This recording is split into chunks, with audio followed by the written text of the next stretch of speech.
joining us. Jaden Thomas is part of the Texas Tech University Scoville Business Leadership Group, and their group is called Mission Possible. And they elected Tern Mentoring as the company that they wanted to shadow and support. And so all this week, I've had a host of podcast videos with different groups. And Jaden is my co-facilitator. So Jaden's going to help co-facilitate today's session. We've got folks from all over the country on this call, which is really cool. For those of you who I have not met, my name's Tina Fox. I'm the CEO of Tern Mentoring. Really excited to be working with all these universities and all of you in mentorship. Go ahead and get started. This is a space that we are trying to share because we want to learn from your lived experiences. And your mentees have learned from not only your professional experiences, some of you have shared some of your personal experiences. You know, we've all lived, we've all failed, we've all gotten back up, we've all shown resilience. And what they have learned through us is that they've learned that we're all human. And I think that's where the deepest connection comes, is the fact that we can connect you all one-to-one with your mentee, and they find so much value in the time that you give them. Most of you have given about 5 to 8 hours of time in a semester to your mentee, and that has made all the difference in the world. And so, Jaden, I'm going to introduce you and have you introduce everybody, or have them introduce themselves so we can kick this off. So go ahead, Jaden. Yes, ma'am. Thank you so much for that. So I would also like to say thank you for giving us your time today. We really appreciate it. My name is Jaden Thomas, and like Tina mentioned, I am currently attending Texas Tech University. I am a double major in architecture and business, and I plan on graduating in spring of 2026, and then I will go on to do my master's in architecture. So if you guys just want to go ahead, please share a little bit about yourself. Just let us know what you studied in college and what you do now. We'll start with Yuri. We'll go around the screen. So we'll start with Yuri. Awesome. Nice to meet you all. I'm Yuri Sagatov. I live in Arlington, Virginia, and I own a architecture, interior design, and construction company. We do all residential, modern, sustainable projects, and I went to UVA, a business degree, and architecture as well. So Jaden, there's one you got to connect with afterwards. Yeah, yes, no kidding. It's all about networking, right? Who knew that was going to happen today? All right, Kim Donnelly, I see you next on the screen. Yeah. Good afternoon, everybody. So my name is Kim Donnelly. I attended James Madison University as a business student many moons ago. I graduated with a marketing degree that I quickly put to use. I've been in sales and marketing, working for Fortune 500 companies through technology industry, as well as in pharmaceutical industries for my entire career. So been in sales and marketing forever. Excited. Thank you. Awesome. Steve. There we go. Steve Ross. I am a 1989 graduate of Virginia Tech. I was a political science major because that's the only thing I could figure out how to get through. Wasn't the greatest high school student. I went into banking and real estate, and was in banking for commercial banking and mortgage banking for most of my career till about 15 years ago. I started a private lending company, and I am kind of a serial deal hack. I lend money, but I invest in real estate. I own a title company, and I am interested in all types of entrepreneurial aspects, especially around the real estate field. Awesome. Thank you. Terrell. Hi, it's Terrell Taylor. I graduated from Texas Tech, and my major was general business because when I graduated, I didn't know what I wanted to do because I didn't have any good mentors.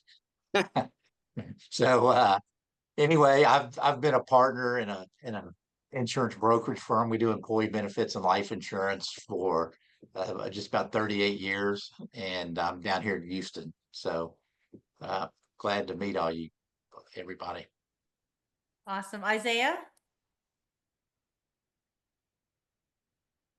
Hi, everyone. My name is Isaiah Mayfield. I'm a graduate from Texas Tech University.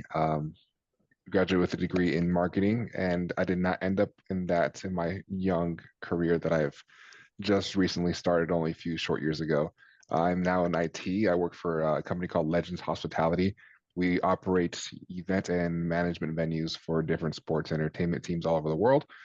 I myself work for the Dallas Cowboys here at the Star. I manage their private social club, Cowboys Club, and the Ford Center here at Dallas Cowboys headquarters. So any event operations like ACMs, Dallas Open, things like that, the IT for operations from concessions to bars to all that fun stuff gets to fall under me. And Jaden was my first mentee in this program, and I just have to give him a shout out. He is, I feel like, who was the architect in here? His name was Yuri. Very. Pick him up as quickly as you can, because that kid is a superstar. Seriously, for someone his age to be so mature and have a clear vision of what he wants to do and what he wants to do with is amazing. So I just have to give Jade a little shout out. I'm so proud of him. He looks so professional. I'm just so happy. Thank And you. Yuri, I will second what Isaiah said. All right, and last but not least, Tommy Chambers.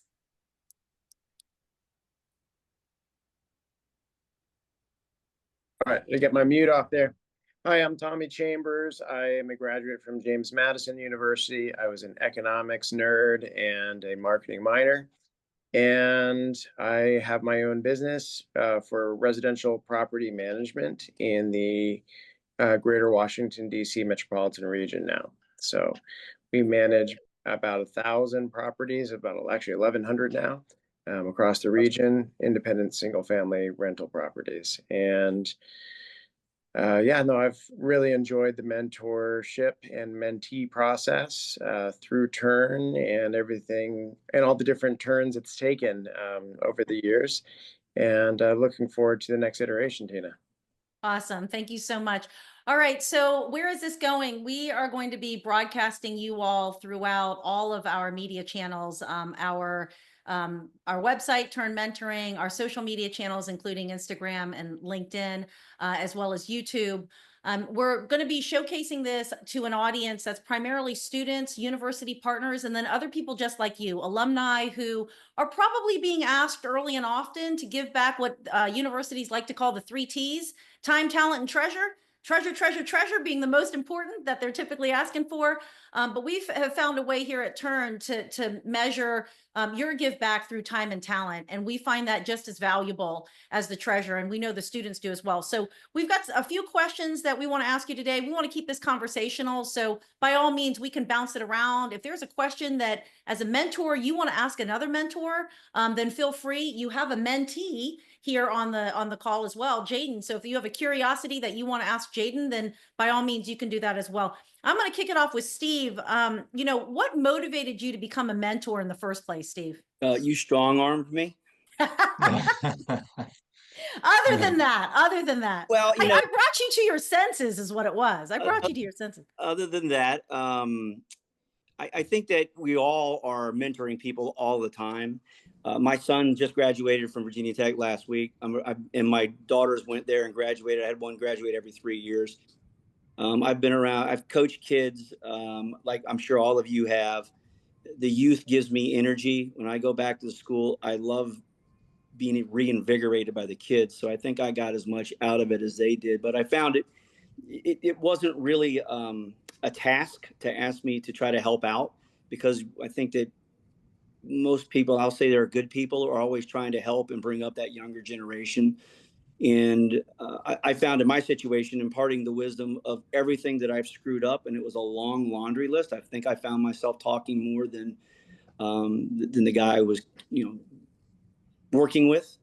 I did not stick to your script because I don't follow direction very well, and I kind of do my own thing. But I found that just having that conversation and trying to get him to understand that I've never learned from doing the right thing. It's always doing the wrong thing and failing.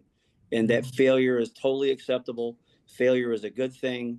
I don't think you want to make that your objective to fail in life, but you shouldn't be embarrassed by it. And to tell success stories all kind of stemmed out of the failure side. So that's it. Sounds good. So I'll go to Kim. Kim, what made you decide to become a mentor? Gosh, Tina, I think you and I just have had a relationship since college, and I kind of caught wind of what you maybe were doing. And the minute you shared the company's vision and what you were doing and what you were looking for mentors and mentees, I was all in, and I've been all in since.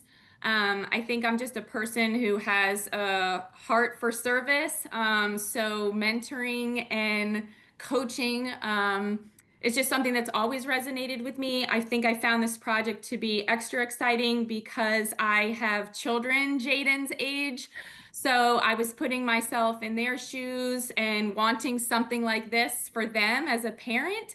And also, could remember myself being in those shoes and thinking about how much I could have really benefited by something like this. So I think I have found every time that I have mentored a couple semesters now that I get just as much out of the time spent with these young professionals, emerging professionals and students. And it just encourages me that we're in better shape than most of us might think we are. Some days there's a lot of amazing talent and hardworking, driven young kids out there that just need a hand kind of navigating to that next step. So, It's interesting. Both you and Steve mentioned the fact that you have kids that are college age or have already completed college. And, I'm kind of in the middle. I've got one that's completed college, and I've got two others that we're still trying to get through the system.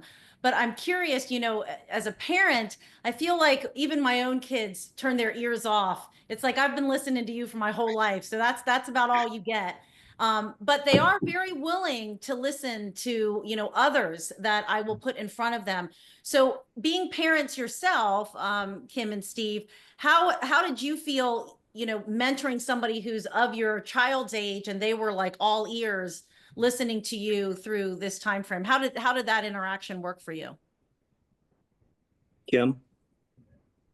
I mean, I thought it was great. I don't know. I kind of, it almost, I didn't, I don't know. I didn't feel parental in those situations necessarily either. I felt more like just somebody who didn't necessarily have a connection, was working to form a connection.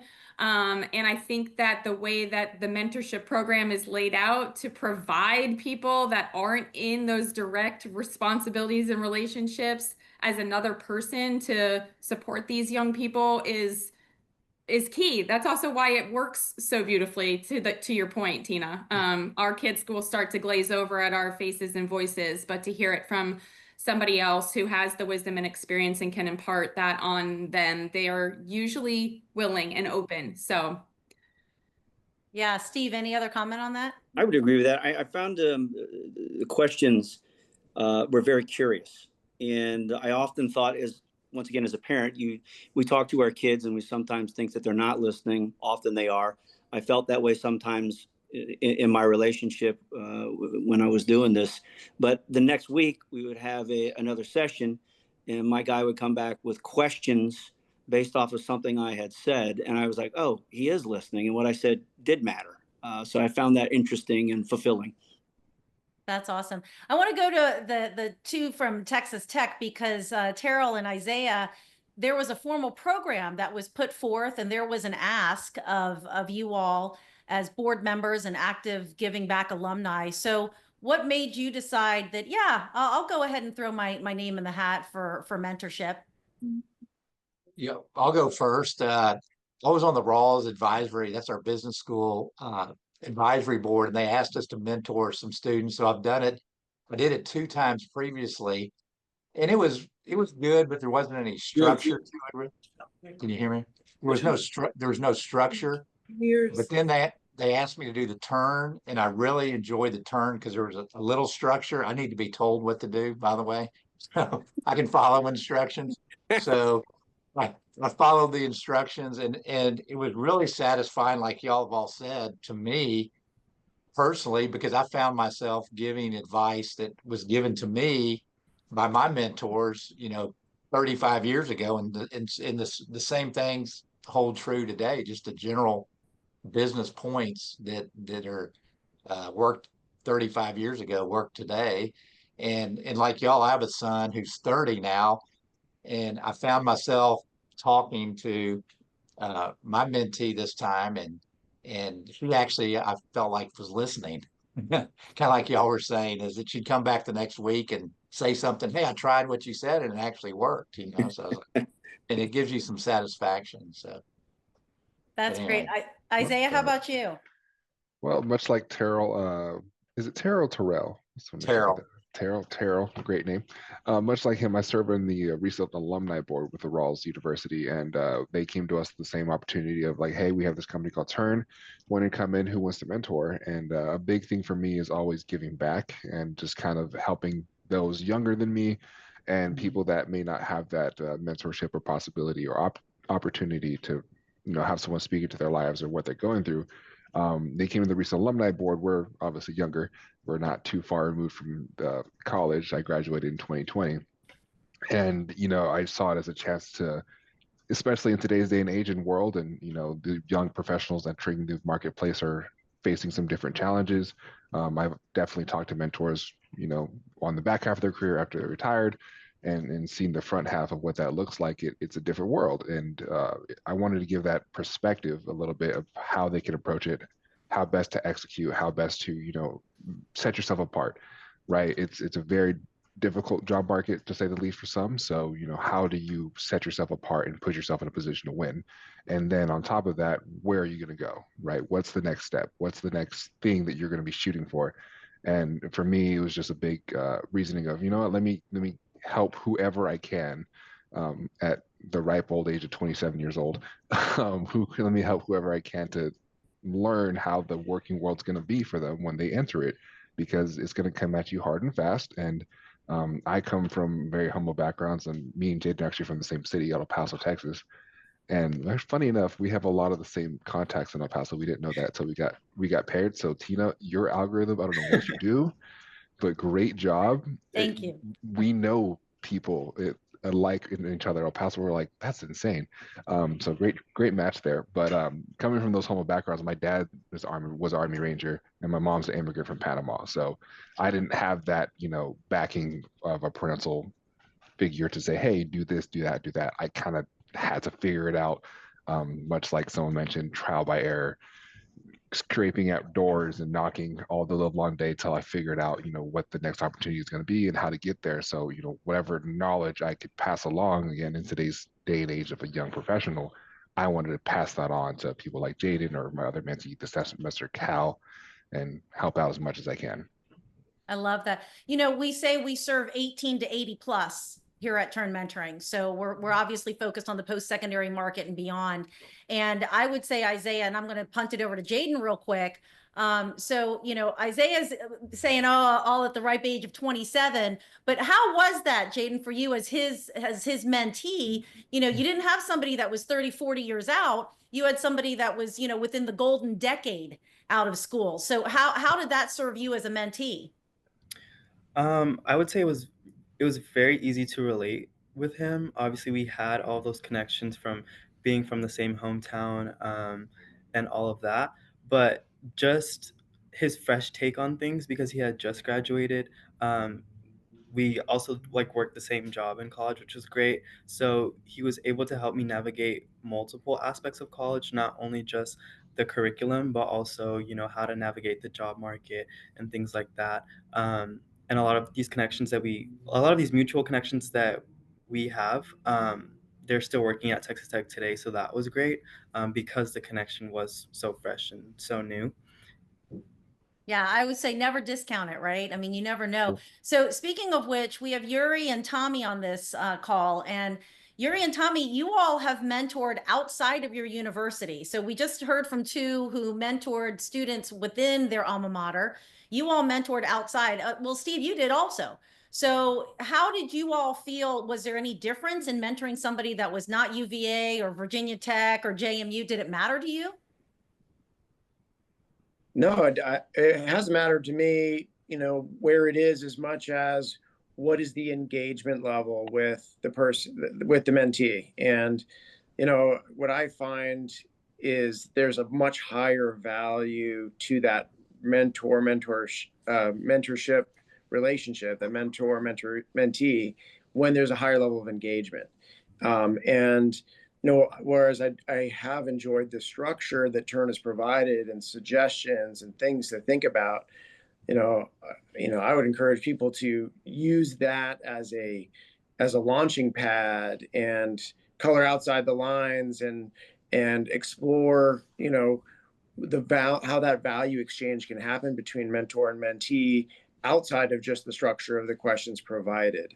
And that's really what we're focused on is, or what I try to focus on is, hey, I want this to be somewhat of a value gain for me too. I mean, yes, I've gotten a lot of joy out of mentorship, both inside and outside of the Tern program and outside of my previous university at JMU. But I always want every relationship to be a value added relationship in both ways. So I want to learn from the mentorship process too.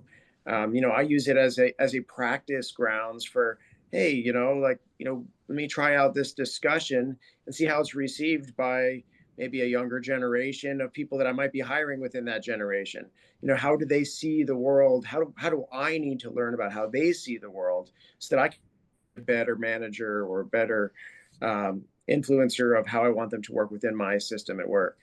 But to me, it's just a launching pad of opportunity, the Tern system, to really engage at a different level and see not only what value can you provide, but also what value can you receive by listening to your mentee. Now, Steve, I know you were coloring outside the lines all the time because you didn't like direction, and the platform is flexible that way. And you were mentoring somebody not of Virginia Tech. So did it make a difference to you? I went in less enthusiastic, but once I met my kid, I was good to go. Speaking of algorithms, Isaiah, this is the crazy algorithm. I don't know how she figured this out. My kid's girlfriend her father was the guy I went to high school with. So it was like, you're kidding me, man. So her algorithms are crazy spooky. I don't know what's going on there. It did not make a difference. Clearly, it did. There's a little bit of love in my heart, all of our hearts, for our schools that we're alumni from. But helping out anybody, especially a young person, is always rewarding. And so it was not a problem at all. And as you said, I've got to hobble out of here to go to my rehab thing. I did want to say one thing, that Jaden must have learned something, because he is dressed for success. I don't know if you got flip-flops on and short pants under there, my man. I don't. You're working the system, and the basics work in this game. So you look good. Thank you. Should hire you if no one else does. That's my Yes, sir. I'll take your offer up on that. Okay. All right, Steve. Good luck at PT. We'll chat with Thanks, you soon. Steve. All right. Bye. Nice. Thank you, Steve. Bye-bye. See you later. All right, so you bring up a good point. I'm going to bounce it over to Yuri. Like generation integration, Tommy, that's what it's all about, right? So looking at, my own path, I was quick to want to serve a younger version of myself, because I sure would have liked a whole lot of shortcuts. I just could have used somebody being like, what are you thinking? Like, how about we go in this direction? And Yuri, there was a lot of bragging going on about you in the earlier conference call, because your mentee actually joined us in the mentee podcast. And she shared a story about how you got her to think critically about a situation that she was in, a contest that she had participated in alone, even though that there was a team that was behind her. She won that contest, and the team member was going to be given the same accolades as her. And I loved what you provided her, which was you provided her context to put herself in the other person's shoes. And you told her to give that other teammate agency in the decision making as to whether or not she should receive the same award as Sharon. And I think all the right decisions were made, but here you are, coming from UVA, and you were mentoring a person from JMU, and she just can't get enough. She says, I'm going to call Yuri after this because it just makes me think of all the wonderful things. So tell us a little bit about, why you decided to mentor, and, how was it for you not mentoring necessarily within your own university, which I understand, I've heard you have since gone back to UVA and you've raised your hand to mentor for them as well. So kudos to you. Thank you. Thank you, Tina. Yeah, so I started doing a lot of coaching on my own 5 years ago, and I found it incredibly valuable. And what I found valuable about it was the lessons of emotional intelligence and learning to understand all the different levels of communication and self-awareness, and how how those two items really are the backbone and the foundation of how you present yourself, and how you feel about yourself, and how you what opportunities you're able to open up for yourself. And um, so I was really excited to get the opportunity to mentor, because I wish 30 years ago when I was graduating college that I had learned half of the emotional intelligence that I've been learning over the last 5 years. Um, if I had learned that, I feel like I was robbed by not understanding myself and communication. Um, and I'm just so excited now to have this understanding and be able to pass that on to, a generation that is just starting off. Um, I feel like they are, that generation with guidance will be so much further along than I was. Um, and I've done really well, and I've struggled for 30 years to get here, just kind of battling and banging your head against the wall over and over again, to get to certain places, and to um, understand myself and what was important, what guided me, um, and really like how to communicate with other people. And so, I was really excited um, to start working with Tern. My experience with Tern is that my mentees have come to the session prepared, to have an open mind and an open heart towards what may come. And um, the framework, from my perspective with Turn, I think is very valuable because it's broad. And I know a lot of other mentoring programs are, the lens through which people come to them is like very career based. And to me, the value of Turn is that it's not so narrow. There's you've got a lot of leeway for how you connect with a mentee and what's important to them, and where in life do they really need help today to get them to kind of the next level.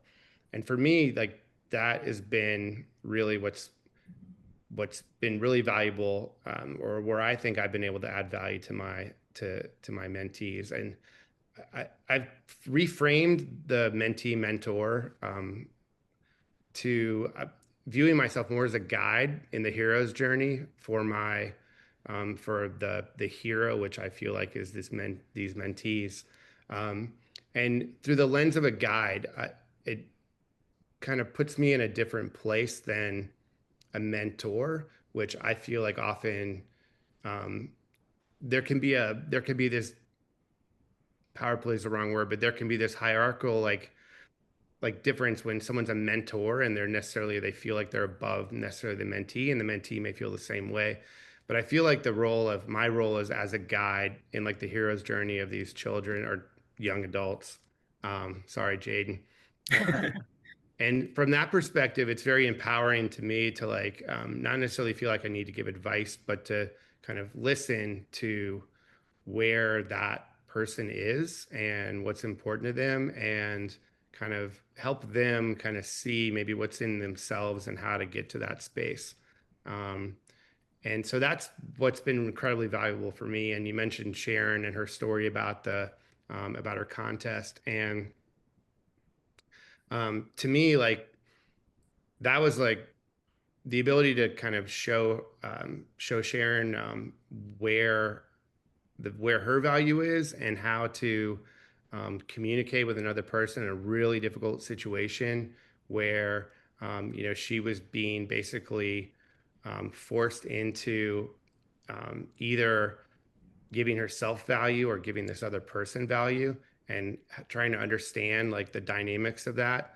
To me, it was incredibly valuable to be able to give her that, the ability to see that.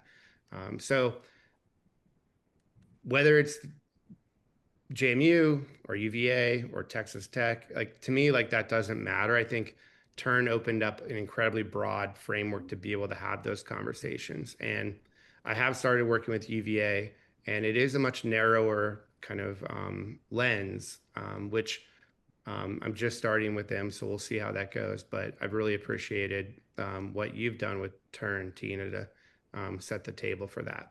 Well, thank you, Yuri. You all have been very complimentary. Thank you. I wasn't fishing for compliments. None of us at Turn are. We're just trying to do our jobs. But at the same time, you opened up, Yuri, a lot of different thoughts. So here we've got different generations connecting with each other. We also have a generation who tends to be, the notion is we're on our devices more, right? So Gen Z is more about, I was raised with a device. I'm always connected with the device. The Gen Xers, even the millennials to a certain degree, certainly the boomers, we were not. And so, I'm curious as to, and this is open to anybody on the call. I'm curious as to what were some of the generational things that did not play out, or what were some of the myths that were maybe busted, or maybe some of the reverse mentorship that was going on. What was happening in your discussions with your mentee that you would want to share with other people who are considering mentoring, but they're like, am I going to get this? Am I going to get Gen Z? Am I going to be able to do this? Am I qualified? Like, what would you tell other mentors about what it is that you learned? Very broad question, but I wanted it that way for a reason. I wanted you all to take it where you wanted to.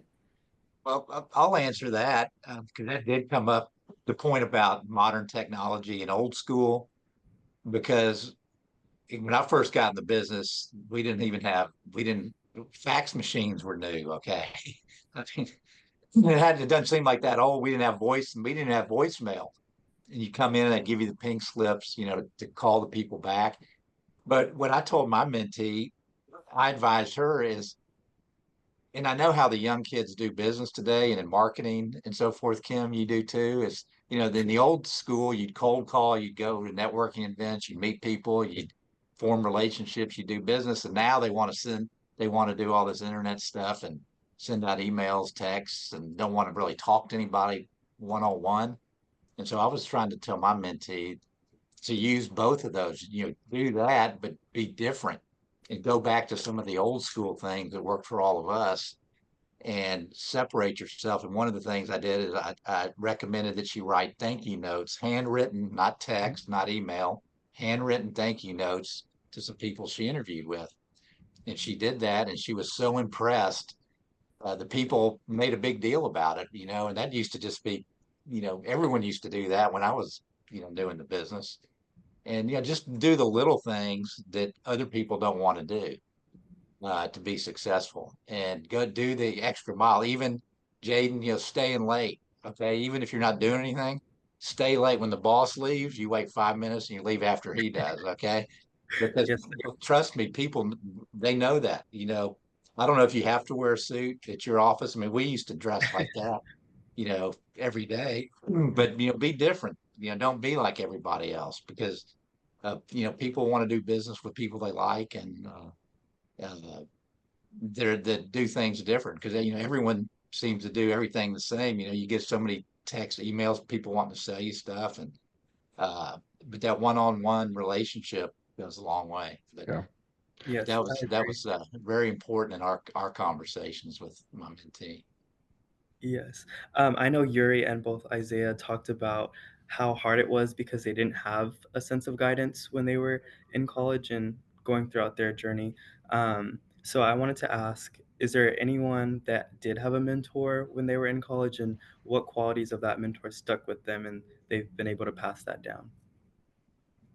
Yeah, I Well, had great mentors in my life, and I think this, you have to be open-minded to receiving, in order. They say a gift is not really a gift unless it's received, right? So, if I talk about the gift of knowledge, the gift of wisdom, the gift of mentorship, it is a wonderful gift, to receive, but you have to receive it. You have to be open to receiving it. You know, there's plenty of wise people all around us all the time. There's many people that know a lot more about certain experiences or circumstances or situations, not just in business, but in life than I do. And I've been blessed with being around people and being open to receiving their wisdom, not just trying to push my own. In fact, one of my mentees, I actually called him the Luke Skywalker of the new generation, because he gave me hope in the whole new generation of Gen Zers. And you know, one of the things that we talked about a lot was this. Okay, you know, how do we blend this generational idea of using technology to your advantage to make life easier, but not losing the basics and the skills are tried and true over the test of time, and intergenerational, like Terrell was saying there. So there's some basics. If you're the last guy to leave at work and people notice that, you know, it's like, wow, I trust that. I trust that about Jaden, you know, wow, he's always working hard. Like I have a lot of trust equity in somebody when I notice that they do some of the basics really well. Another basic, I think that's been an intergenerational thing that I've noticed with my mentorship experiences is they say, okay, if a picture is worth 1,000 words, we have a new saying now that I learned from my mentee. And if a picture is worth 1,000 words, a phone call is worth 100 emails. Yeah. And, you know, and that came from an actual session with my mentee. I was like, you know, hey, you know, how was the value of this phone call today? How does the value of our last mentorship discussion, did it help you? And he's like, man, I would have spent 100 emails trying to accomplish what that one phone call did. You know, he said I would spend 100 hours in Google trying to find what we accomplished in a discussion for an hour on the phone. And you know, I was like, wow, you know, that's really powerful. Listening to what he had to say, I said, hey, I want to institute a new policy at work. If a picture is worth 1,000 words, then a phone call is worth 100 emails. And it's amazing to see the light bulb go on of all generations that work on my company when they start to say, yeah, it really is. Like, let's get back to the basics of connecting with people directly and see how it actually impacts one another. But it comes from that exchange of listening to one another and what's really working out there. Yes. And to add to that, I know we were kind of talking about I've backtracked. I have been part of another separate mentorship program where it was more rigid and there was that kind of hierarchy when it came to like the mentorship process. And I think, like Tina, you also mentioned, like you're a mother and sometimes you think that your children don't receive things well because you know you're their mom, but if somebody else says it, then they do receive it. And I think that is very true. And I think that's one thing that's very valuable with Tern is that because it's not as rigid, it's very flexible. And sometimes going into things, we just have very simple questions that we're able to ask, and we're not afraid to ask them because of that flexibility, which is really great. And I think that's what makes it just creates a message that's really well received between the mentor and the mentee. I love hearing that because, you know, there's a million different ways to slice the mentorship pie. And you all have mentored in probably many of those ways. And they're all good in their own right. What I believe in is bringing people to the mentorship table. So I'm going to ask a question this is the number one question I am often asked by people who are considering mentorship. They have whatever they have in their head as to what mentorship means to them. And the question that I have when I say, hey, would you be interested in becoming a mentor in this program? The number one question mentors ask me is, am I qualified? So, which I love that question because the second it comes out of their mouth, I'm thinking you're exactly the person that we're seeking because you're humble. And my question to them is, well, let me ask you this. Wherever you are, whether you're Isaiah at 27 or Yuri at, wherever you are in life, if you went back and spoke to your 18 to 22-year-old self, is there anything that you could tell that person that would make a difference in their life? And 100% of the time, the answer is yes.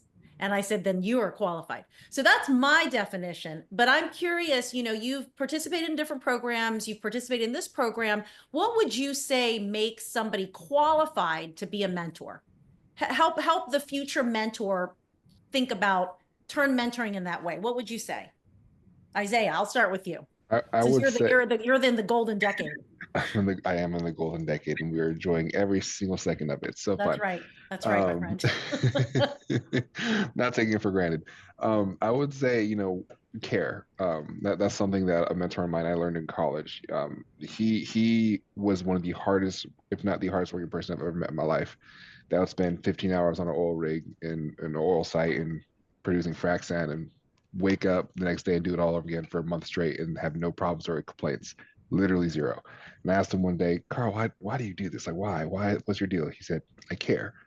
Just the care factor of it all. You just care about what you're doing. You care about the product you're producing for yourself. And I think that same thing goes towards, wanting to mentor, even in the inkling question of if you have an idea, if you want to do it, just care.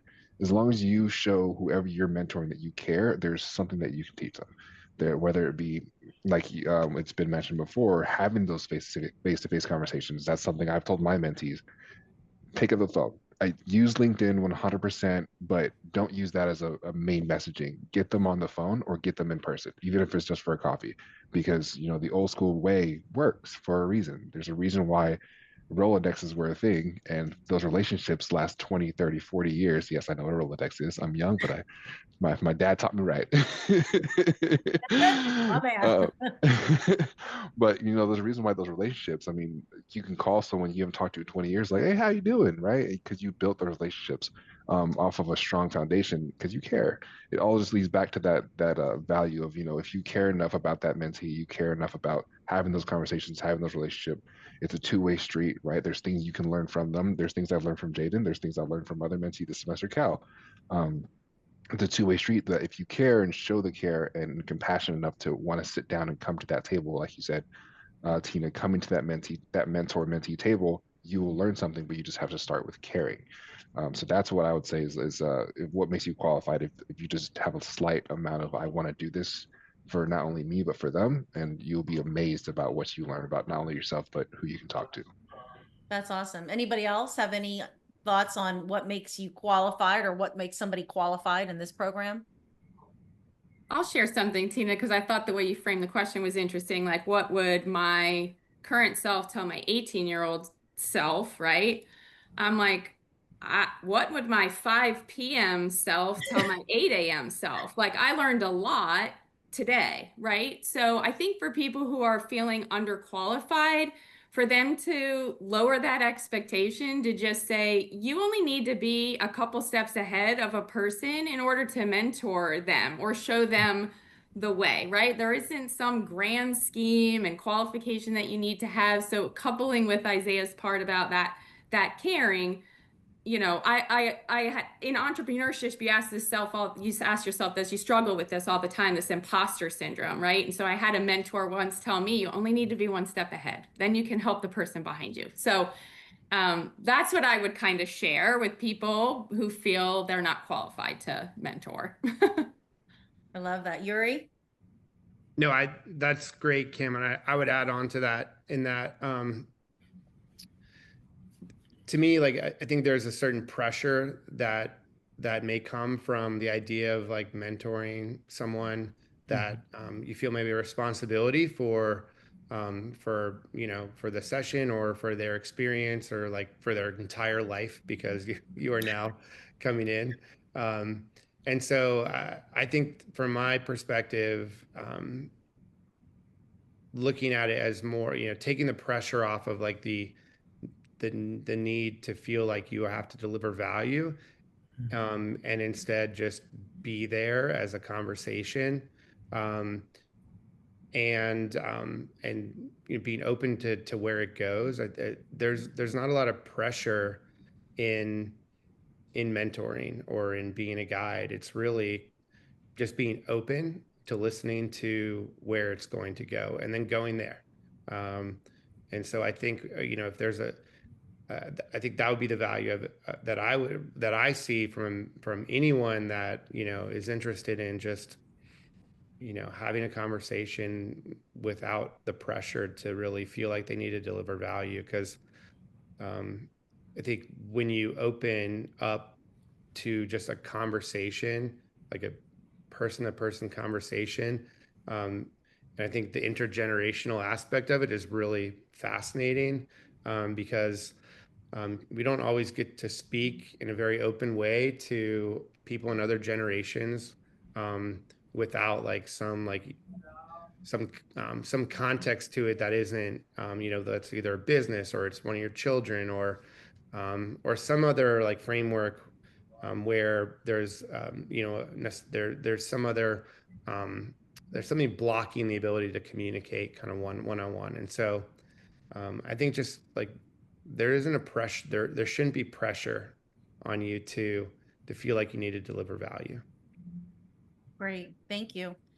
One of the things, being a military dependent, and being raised as part of the U.S. Army, we were part of this big melting pot, and we were moving every 6 months to 3 years around the world. And I really loved the opportunity to assimilate to new cultures and to new people. And one of the reasons we make Tern mentoring a light lift, as we like to say, is because we don't want there to be a lot of pressure. We're not looking for people to get master's degrees, even bachelor's degrees in mentorship. We're just looking to connect people. And, we are fortunate to have found a little bit of a secret sauce in our algorithm, as you all have heard today.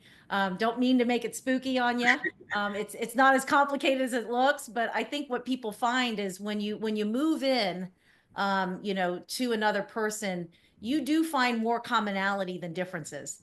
And that's the beauty of mentorship. So I want to close out with the last couple of thoughts. Jaden, is there anything else that you wanted to ask them before I closed out with a couple other questions?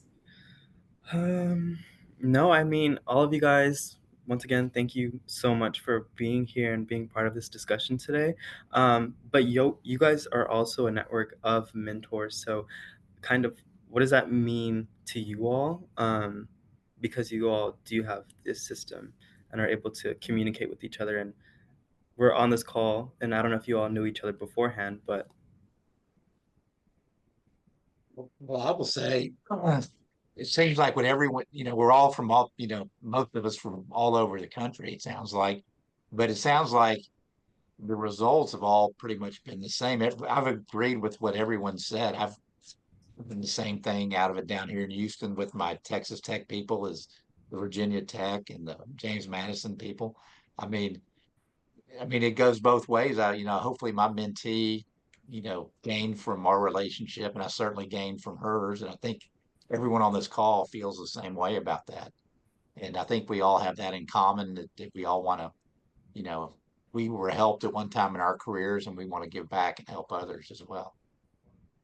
So any final thoughts from you all? I'm looking to you to help me out here with our university partners, which is another session that we're going to do in a couple of days.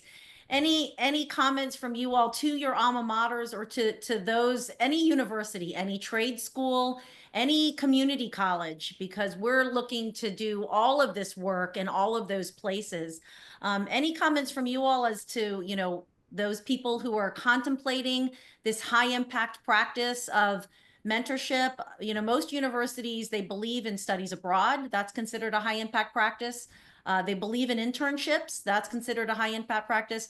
They also believe in mentorship, but mentorship from this type of a organized platform is still relatively new in the United States. And I'm lucky to be part of this movement, but I'm curious as to what you all would say to those in universities that have yet to consider bringing this on board as a possibility for their students and for their alumni, more importantly, because we've got this amazing resource, amazing air support of alumni. And, not all of us can get back to our alma maters, but we can serve from just where we are. And we're trying to be that link between the alumni and the university. So what would you all say to those that are still considering this high impact practice of mentorship?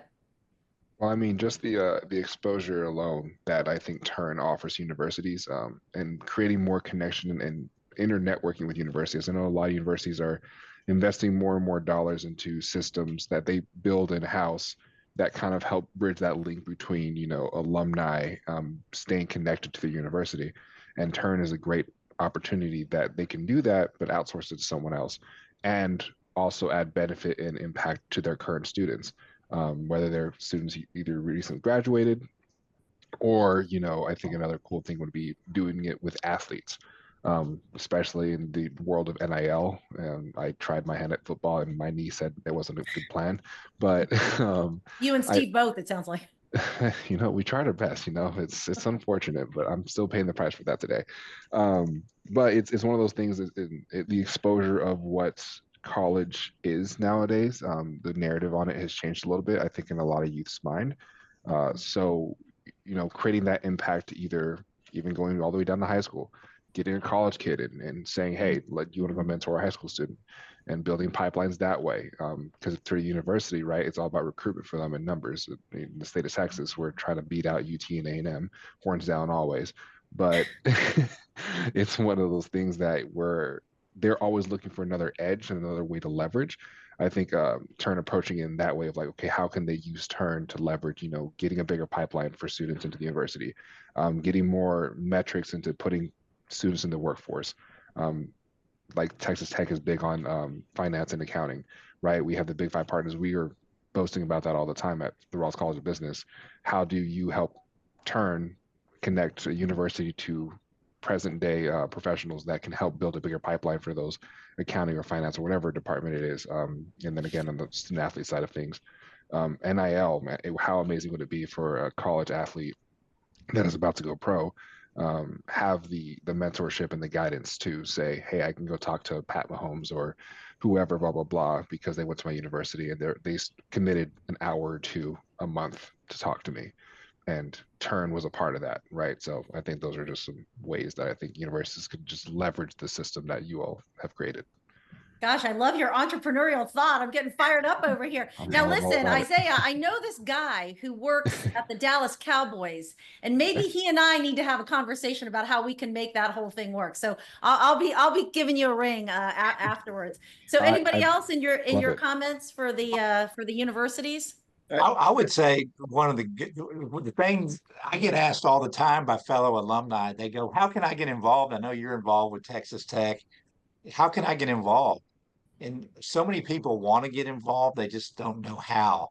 And I think if they're asked, they will get involved. And again, going back to my comment earlier on personal relationships, if someone from the university, or maybe I'm just talking out loud here, if they had a committee of alumni that called their buddies and said, hey, this is a great program, you need to get a mentee because it's very well worth it to you. So, I think the bottom line is alumni want to get involved. They just don't know how, and they need to be instructed or told how they can get involved. Well, I know you've been helping on that, so thank you, because we are going to hit our goal of 500 mentors for the fall. Awesome. At Rawls, you all are going to have one of the largest mentorship programs in the United States. So do I get a commission? Yeah, you guys are doing a great job. You guys are doing a great job. Tina, I might add to, just if I was to say something to the universities, would be to not see the finish line when a student graduates. It'd be to say, hey, like that's the starting line. Yeah. Like we need to get these kids to the starting line as prepared as possible so that they want to re-engage and they want to be great. They're going to feel gratitude for the university for preparing them for the next step. And, I think that the great universities out there, they know that the textbooks of the class you're in today don't teach you how to be successful from the starting line forward. They are to provide you with knowledge and the ability to think on your feet in these different fields of study, but not how do you approach life from a bigger picture once you get to that starting line of graduating. And it's not a finish line, it's a starting line. And I think the more universities that see that will see this mentorship as this fantastic mentorship programs as a fantastic bridge to that success after the starting line. That's brilliant. That's brilliant. Thank you for that. Look, Yuri's got all the thumbs going up. I don't even know how to do that. That's fantastic. He learned from his mentee. That's exactly right. You learn all the fun stuff like that. Kim, Yuri, any final parting comments? Gosh, I don't know how you top that. That sounded pretty good. Pretty good. The only other thing is it's just ongoing, right? It's about connection.